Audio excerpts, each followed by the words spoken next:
Salut tout le monde, c'est Simon, je vous retrouve pour cette vidéo. Ce coup-ci, ça sera sur le championnat anglais. Ça sera bien sûr la dernière vidéo des 5 grands championnats pour ce week-end. On aura fait le tour des 5 championnats européens, les plus grands, soi-disant. Et voilà. On va faire un petit récap de la dernière journée, du coup, de ce milieu de semaine. Et après, on va partir sur les championnats. Sur le championnat anglais pour ce week-end, tout simplement, hein. On va refaire la même chose, un petit bet sur tous les matchs. On va essayer de trouver ça ainsi qu'un petit combi confiance en toute fin de vidéo. Mais c'était chaud, j'ai hésité pour le combi confiance par contre. Ce milieu de semaine, bon, c'était pas fameux. Les deux trucs que j'hésitais, c'était Everton, l'Under et le BTTS à Tottenham. C'est les deux que j'ai changé au dernier moment. C'est les deux qui nous ont mis dedans au final. Parce qu'on aurait fait 80%, là ça fait 60%, c'est pas génial. Après, clairement, ce milieu de semaine, c'était pas là où il fallait gagner de l'argent, quoi. C'était pas là où c'était possible de gagner de l'argent, malheureusement. C'était plus en Coupe d'Allemagne. Même en Coupe d'Italie, j'ai fait 2 sur 2. En Coupe d'Allemagne, j'ai fait quoi? J'ai fait une faute, c'était Francfort. Après, il y a eu quoi? Il y a eu la Ligue 2, 8 sur 10, donc là, c'était top. En plus, c'était des bonnes cotes, hein, forcément, c'est de la Ligue 2. Même au Brésil, il y a eu quoi? 4 sur 5. Ouais. Donc, c'est à peu près tout, quoi. Il y a que la PL, hein, où je me suis un peu viandé là, en ce milieu de semaine. Bon, ça fait 6 sur 10, c'est pas fameux, mais c'est pas non plus affreux, affreux. Bon, on commence Wolverhampton-Burnley. Malheureusement, j'ai voulu prendre un risque en combinant la double chance ainsi que l'over. Malheureusement, Wolverhampton a joué le 1-0 dès la mi-temps. Donc voilà, malheureusement, moi, on a pris. Luton-Arsenal, bon là, on a eu de la chance que Declan Rice sa tête en toute fin de match dans les arrêts de jeu. Moi, c'est pas la première fois hein, pour Arsenal qui gagne en toute fin de match comme ça. Et je crois que c'est même pas la première fois que ce soit Rice. Il me semble qu'en début de championnat, il avait marqué pareil, je crois que c'était un match à domicile, qui lui avait marqué pareil dans les arrêts de jeu pour Arsenal. Bon, ils se font peur, hein, comme souvent. Brighton contre Brentford maintenant. Le BTTS, il est passé très très vite dans le match. Ils étaient même menés, Brentford, ils ont gagné 2-1, c'est très bien. Bournemouth, j'étais même parti sur une victoire de Bournemouth, j'étais parti sur un 2-1, il y a eu 2-0. Mais en tout cas, c'est passé, c'était nickel. Fulham Nottingham, bon là, l'over il est plus que passé. Nottingham en ce moment, ils vont pas bien. Je pense que Cooper, il va bientôt avoir sa tête coupée, tout simplement. Je pense qu'il va bientôt sauter, le petit bonhomme. Sheffield contre Liverpool 2-0, avec un but vraiment magnifique hein, de ce Bolozai. Pour moi, son contrôle et sa frappe, le frelon qu'il met. Moi, ce joueur, je suis totalement fan, hein, vraiment, il y a rien à dire. C'est un monstre. Aston Villa contre City. Le BTTS n'est pas passé, donc en tout cas, ce qu'on peut dire par rapport à ça, c'est que Rodri est clairement, et ça se voit de plus en plus, le meilleur joueur du monde. Au bout d'un moment, quand t'es pas là, que ton équipe n'arrive plus à rien, alors que c'est la meilleure équipe d'Europe, et quand t'es là, elle redevient la meilleure équipe d'Europe, c'est que t'es le meilleur joueur du monde, tout simplement. Au bout d'un moment, il faut arrêter de croire qu'il y a que les buteurs et que les passeurs, etc., qui ont le droit d'être voilà gagner le ballon d'or, ou je vais même pas parler du ballon d'or parce que pour moi c'est un fake ça encore, mais qu'on ait le droit à aucune distinction et tout. Rodri, c'est le meilleur joueur de City et de très loin. On voit que City n'y arrive pas quand il est pas là, et quand il est là, ils perdent jamais un match. Donc au bout d'un moment, il faut pas se leurrer, il faut avoir la réalité en face. C'est clairement le meilleur joueur de City et le meilleur joueur du monde, tout simplement. United, par contre, Villa, ils étaient monstrueux avec un gros Bouba Kamara, encore une fois, avec McGinn, qui c'est un chien, quoi. C'est un chien de la casse sur le terrain, il va partout. Et Douglas Luiz qui apporte un petit peu sa technique, sa dernière passe, sa façon sur les coups de pied arrêtés aussi, sa technique, quoi. Même si Bouba Kamara, ça a des plus gros de technique. Je comprends toujours pas ce que fait Deschamps avec ce joueur-là, il le respecte vraiment pas. Et je trouve que c'est honteux, tout simplement. Manchester contre Chelsea, les deux marques, ça s'est passé assez facilement. Manchester qui a été plutôt convaincant là, à domicile, donc à voir, hein, faudra surveiller ça. Et il y a une petite chose aussi à noter, c'est que quand Rashford n'est pas là, l'équipe tourne beaucoup mieux et beaucoup plus collective. Et il y a plus d'efforts défensifs bizarrement. Donc voilà, il n'y a pas de surprise au bout d'un moment. On ne peut plus jouer là à l'époque actuelle avec un joueur qui ne court pas et qui ne fait plus d'efforts défensifs. On le voit quand Messi était au Barça, c'était plus possible. On le voit malheureusement, Mbappé, ça limite le PSG dans les grands matchs. Maintenant, c'est plus possible en fait de jouer comme ça. T'es obligé de faire les efforts défensifs. Et quand les joueurs auront compris ça, peut-être qu'ils pourront viser un peu plus haut. Je pense que c'est assez important. Et là, on voit Rashford, hein, c'est pas possible. Quand il est sur le terrain, c'est plus une plaie qu'autre chose. Alors que c'est un super joueur offensivement, mais au bout d'un moment, quand tu n'apportes plus au nombre de buts, etc., tu ne sers plus à rien. Quand tu es censé apporter qu'offensivement, mais que tu ne marques plus, que tu fais plus de passes D, que tu ne sers plus à rien devant, ben on te dégage tout simplement parce que tu sers à rien dans le collectif, quoi, tout simplement. Everton contre Newcastle. Newcastle marque, là malheureusement c'est pas passé. Everton a fait un bon match encore, moi je trouve hier. Et Newcastle, on a bien vu que c'était cuit physiquement. On a bien vu que même Gordon, dès qu'il avait la balle, il se faisait huer et tout, forcément contre Everton. C'est logique, hein, son ancien club. Et qu'il est parti alors que le club avait besoin de lui, ils étaient en galère. C'était pas une bonne chose. Donc c'est lui qui a eu les deux seules occasions quasiment du match. Et il a fait n'importe quoi. Il y en a une qui aurait permis à Newcastle de mener 1-0. Franchement, elle est facile à mettre, il aurait dû faire beaucoup mieux. Tottenham contre West Ham ensuite, un nul ou over 1,5. Tottenham, voilà, ils ont dominé tout le match et ils ont donné 2 buts. Clairement, ils ont donné 2 buts. West Ham a été nul, tous derrière, etc. Comme ils le font souvent hein, quand ils jouent une équipe qui est soi-disant d'un grand standing, ils font tout le temps ça. C'est décevant, hein, je trouve, hein, quand même. Mais en tout cas, ça paye. Donc ils ont bien raison de continuer comme ça. Bien leur en a pris. Le top 5 c'était du week-end passé, du coup, le top 5 grand championnat, 44 bêtes. 10 perdus, c'était très bien, 34 réussis, 77% de réussite, c'était parfait. On attaque maintenant les bêtes pour ce week-end. On commence par un Crystal Palace Liverpool. On aura un Brighton Burnley, on aura un Manchester Bournemouth, on aura un Sheffield Brentford, et on terminera par un Wolverhampton Nottingham dans les 5 premiers matchs. Crystal Palace Liverpool, comme ça je vous dis Liverpool clairement, mais le gros X c'est l'horaire. Liverpool en général, moi de tous les matchs que j'ai vus 2 à 13h30, ils sont toujours en mode galère. Crystal Palace, ils ont quand même besoin de points. Là en ce moment, ils ont vraiment une grosse méforme. Donc je peux pas prendre Liverpool en sec ici. Pour moi, c'est impossible. Liverpool ou nul, ça paye pas. Et comme je vois quand même Liverpool meilleur que Crystal Palace, surtout dans la période actuelle, comme Crystal Palace n'arrive plus à rien et que Liverpool, mine de rien, pour moi, c'est le gros candidat au titre actuellement. Donc là, je vais leur faire confiance. Mais je les ai pris en remboursé 6 matchs nuls pour, entre guillemets, avoir une cote plus élevée que Liverpool ou nul. Mais je préfère couvrir parce que ça me fait peur. L'horaire, c'est pas un horaire qui me plaît beaucoup. Euh, c'est à 13h30 et j'aime pas ça du tout. Brighton contre Burnley maintenant. Brighton contre Burnley. Burnley à l'extérieur, ils sont toujours aussi mauvais. Ils ont perdu à Wolverhampton. Ils ont eu quelques occasions, mais mine de rien, on a bien vu que quand ils devaient marquer, ils n'arrivaient plus à rien. En fait, on a l'impression que si le match aurait pu durer 5 jours, qu'ils n'auraient pas marqué. Là, contre Brighton, c'est quoi Brighton? C'était soit je prenais le BTTS, ou soit je prenais Brighton. Je trouve que le BTTS, il paye pas assez par rapport au fait que Brighton gagne. Donc du coup, j'ai préféré prendre Brighton gagne. Tout simplement parce que ils reviennent plutôt bien. Ils seraient sur une bonne victoire à Nottingham. Ils restent sur une bonne victoire là, le dernier match contre Brentford. 2 victoires là. Dernièrement, ils avaient fait un bon match contre Chelsea, même s'ils avaient perdu. C'était pas super mérité, hein, surtout en deuxième période. Ils ont mis pas mal le bouillon. Donc voilà, je vais faire confiance à Brighton sur ce match-là. Manchester contre Bournemouth, là c'est chaud. Pourquoi? Parce qu'il y a Bournemouth qui reviennent super bien là actuellement. Ils restent sur pas mal de points là sur les 4 derniers matchs. Ils ont fait 2 ou 3 victoires. Donc c'est vraiment bien.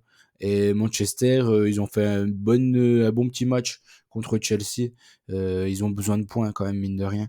Et le petit X, c'est qu'ils ont, pour moi c'est un peu le gros bémol, c'est qu'ils ont le match contre le Bayern pour rester européen cette saison. Donc juste derrière, elle est en Ligue des Champions. Donc voilà, c'est ce qui me fait peur. Mais bon, mine de rien, j'ai vu que Bournemouth, ils n'y arrivent pas enfin, c'est dernièrement là. C'est les dernières confrontations contre Manchester à Old Trafford. Donc j'ai pris quand même Manchester, je vais leur faire confiance ici.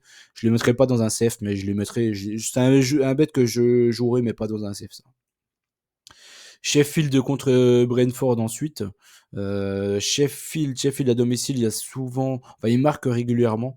Brentford, je trouve qu'ils ont un meilleur effectif que Sheffield. Ça va. Je vois pas Sheffield jouer la défense sur ce match-là. Et je vois pas Brentford jouer la défense non plus quand tu joues à Sheffield. Donc du coup, je vois un match ouvert. Je préférais prendre un over 1,5. Un over 1,5, j'ai mis un léger avantage Brentford, mais je me méfie quand même de Sheffield à la maison. Wolverhampton contre Nottingham ensuite. Wolverhampton, ils m'ont un peu déçu là contre Burnley là, du fait qu'ils ont joué le 1-0, donc ça me fait un peu peur. Mais Nottingham, ils sont vraiment pas bons là ces derniers temps, ils perdent tous leurs matchs et ils concèdent beaucoup de buts. Donc là, ici, je suis obligé de partir sur un gros écart de niveau là actuel, donc je suis obligé de partir sur Wolverhampton qui plus est à la maison. Donc là, j'ai pris Wolverhampton en draw no bet comme la cote le permet. Et je les ai pris une victoire de 0 contre Forest. Je pense que Nottingham, là, s'ils perdent ce match-là, Cooper va se faire dégager. Ensuite, on attaque Villa-Arsenal. Ça va être un gros match. Everton-Chelsea, ça me plaît bien, parce qu'Everton, moi, ils me plaisent bien quand même depuis le début de la saison. Et Chelsea, on s'ennuie jamais sur leur match. Fulham contre West Ham, ça me plaît pas trop. Luton City, je pense qu'on va s'ennuyer. Et Tottenham-Newcastle. Tottenham-Newcastle, je pense que Tottenham va avoir la possession. Mais est-ce que ça va suffire? On verra. Villa-Arsenal, là c'est chaud. Je sais pas, j'ai pas réussi à savoir. Villa, ils sont invaincus à la maison. Donc ça, c'est pas mal.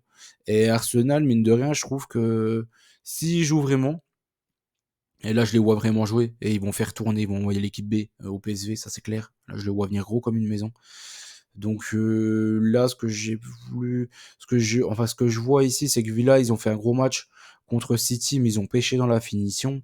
Il y a Arsenal, ils ont concédé pas mal de buts du côté de Luton.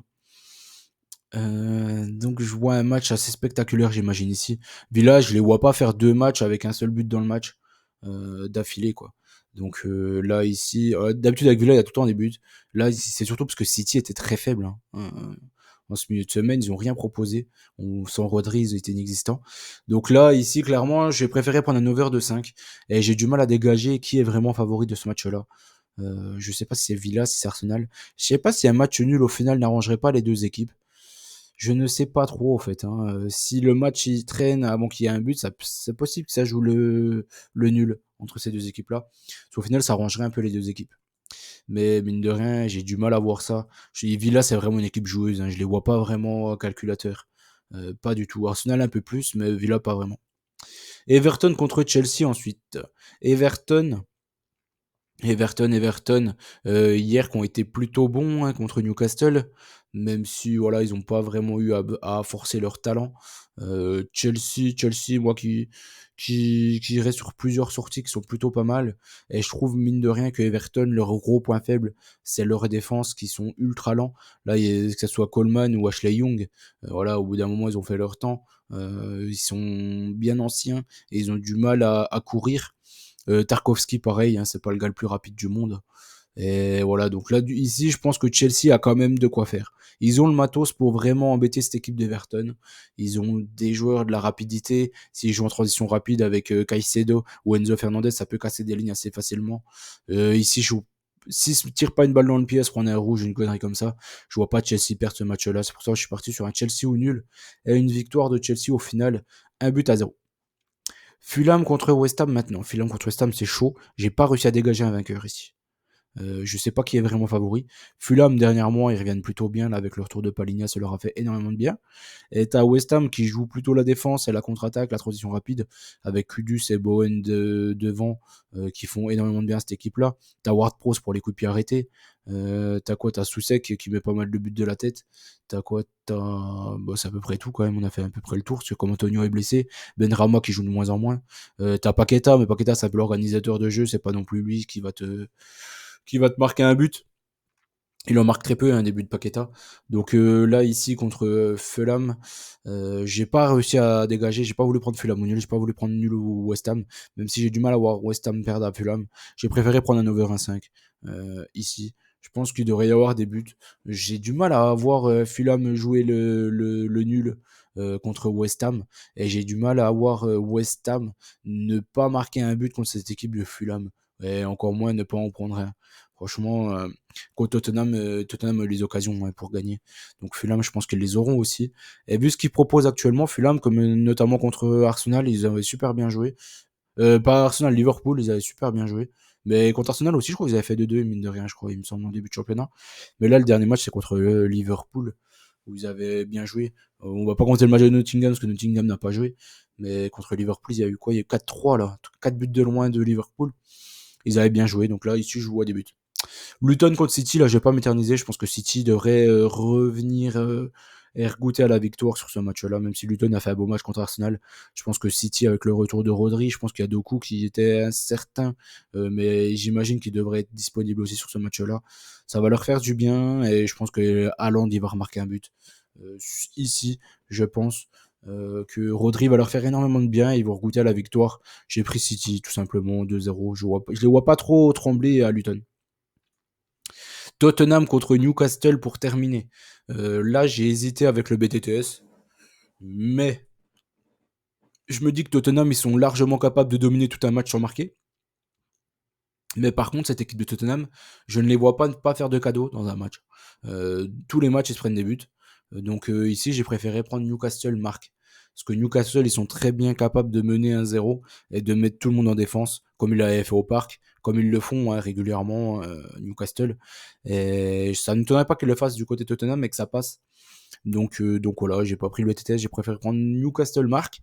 Je pense que ça devrait passer, même s'ils sont vraiment carbonisés. Newcastle, ça ne nous semblait pas qu'il y ait un peu de rotation et qu'ils fassent jouer des joueurs un peu moyens, on va dire, du côté de Newcastle. Mais voilà, je pense que ça devrait suffire pour marquer au moins un but contre Tottenham. De toute façon, Tottenham, même si Newcastle galère à marquer, ils sont capables de marquer un but contre leur camp. Franchement, c'est une équipe pitoyable en défense. Mon bet que j'ai sélectionné, j'ai gardé Wolverhampton contre Nottingham. Ça, je pense que c'est une évidence. Et le deuxième, j'ai gardé Brighton. J'ai voulu choper une grosse cote là en bet. Après, si vous voulez entre guillemets assurer, vous prenez City à la place de Brighton. Avec Wolverhampton, ça devrait suffire. Mais là, j'ai voulu choper une grosse cote. Le match de Villa Arsenal, je m'en méfie quand même. Le match et le reste, non, c'est pas terrible, c'est pas fameux. Donc non, ce sera ça. Manchester, je m'en méfie quand même, je peux pas mettre ça dans la safe. Parce que Bournemouth, ils reviennent plutôt bien, ils ont un gros match qui se profile contre le Bayern, donc à voir. Mais même si je veux quand même leur faire confiance. Là, voilà, j'ai préféré prendre Brighton qui revient plutôt bien. Et je suis pas sûr que l'équipe de Burnley va vraiment les inquiéter. Je pense qu'ils devraient s'amuser dans cette défense de Burnley. On a fait un tour de tous les bets pour ce week-end en PL. On a fait un tour de tous les 5 championnats. Vous avez tout à votre disposition pour essayer de gagner. Je vous souhaite bonne chance à tous. N'oubliez pas qu'on gagne au perd ensemble de toute façon. Et voilà, n'oubliez pas le petit like et si vous voulez nous rejoindre sur Telegram. Vous êtes les bienvenus tout simplement. Allez, ciao ciao tout le monde.